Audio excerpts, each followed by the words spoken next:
Hello welcome. இன்றைக்கி எந்த படம் ரிவ்யூ பார்க்க போகிறேன்னா, மனு ஆனந்த் டைரெக்ஷனில் மிஸ்டர் எக்ஸ். இந்த படம் வந்துட்டு ஒரு ஸ்பை ஆக்ஷனான படம்.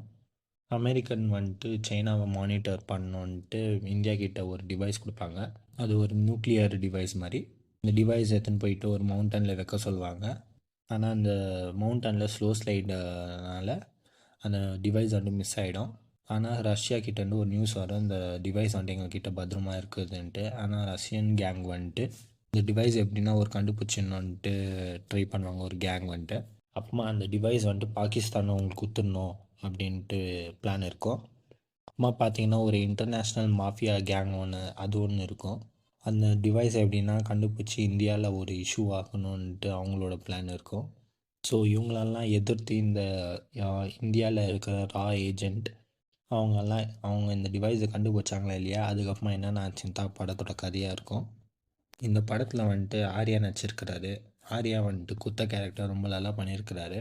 அப்புறமா இந்த படத்தில் கௌதம் கார்த்திகோ அவரும் இருக்கிறாரு. அவரும் குத்த ரோல் ரொம்ப நல்லா பண்ணியிருக்கிறாரு. சரத்குமார் இருக்கிறாரு.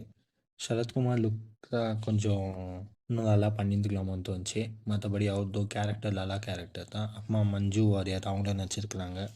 அவங்களோட ஃபைட் சீன் வரும், அவங்களும் ரொம்ப நல்லா பண்ணியிருக்கிறாங்க. அது அப்புறமா சில பேர் இருக்கிறாங்க, அவங்களும் குத்த கேரக்டர் ரொம்ப நல்லா பண்ணியிருக்கிறாங்க. விஷுவலாக பார்த்தீங்கன்னா ரொம்ப நல்லா பண்ணியிருக்கிறாங்க. அது ஒரு படத்துக்கு ப்ளஸ்னே சொல்லலாம். பிஜிஎம் பார்த்தீங்கன்னா நல்லா தான் இருந்துச்சு. பாட்டெல்லாம் ஓகே. படத்தில் வந்துட்டு சினிமட்டோகிராஃபி பார்த்தீங்கன்னா ரொம்ப நல்லா பண்ணியிருக்காங்க. அப்புறமா ஆக்ஷன் சொல்லணும்னா ஆக்ஷன் தான் ரொம்ப நல்லா வந்துக்குது இந்த படத்தில். அப்புறமா மஞ்சு அவங்க இதுக்கு முன்னாடி சொன்ன மாதிரியே அவங்களும் மஞ்சு வாரியர் வந்துட்டு ஆக்ஷன் ஒன்று பண்ணியிருக்கிறாங்க. அதுவும் ரொம்ப நல்லா இருந்துச்சு. ஃபஸ்ட் ஹாஃப் பார்த்திங்கன்னா ரொம்ப க்ளீனாக போகுது.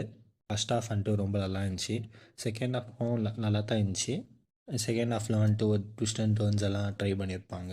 அது ஈஸியாக ப்ரெடிக்ட் பண்ணுற மாதிரி தான் இருக்கும். அது இன்னும் நல்லா பண்ணியிருக்கலாமோன்னு தோணுச்சு. இந்த படத்தில் லாஜிக் மிஸ்டேக் பார்த்திங்கன்னா இருக்குது, ஆனால் அது அவ்வளோ தெரியாது. பட் ஓவரால் பார்த்திங்கன்னா ஒரு நல்ல படம். இந்த டைரக்டர் யாருன்னு பார்த்தீங்கன்னா எஃப்ஐஆர் அப்படின்ட்டு ஒரு படம் வந்துச்சு இதுக்கு முன்னாடி. அந்த டைரக்டர் தான். ஸோ ஓவரால் இந்த கதை பார்த்திங்கன்னா ஒரு நல்ல கதை தான். பிடிச்சிருந்தா போய் பாருங்கள். தேங்க்யூ.